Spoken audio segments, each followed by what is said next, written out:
Questions? Mr. Leader, do you feel that when people start to get notices from their health insurance companies in early October, if a shutdown were to drag on for a few days, that starts to work in your favor? In other words, the idea that it's not so much about the shutdown, but if the government is closed and they start to get these notices in October that your premiums are going to go up through the roof later in the year, that's what turns the table. One of the reasons why our fight for the American people is so urgent right now is because over the next few weeks, tens of millions of Americans are going to get notices indicating their premiums, copays, and deductibles are increasing dramatically because of the Republican refusal to extend the tax credits connected to the Affordable Care Act.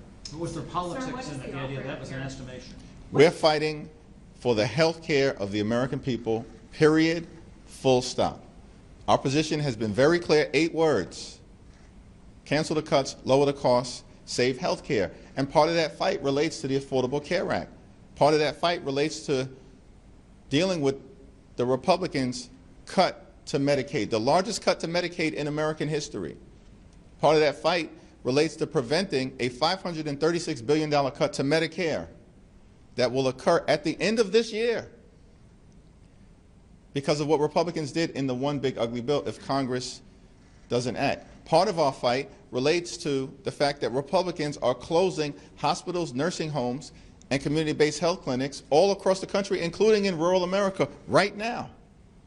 And part of that fight also relates to the fact that Republicans have effectively shut down spending on medical research in the United States of America. People are going to die.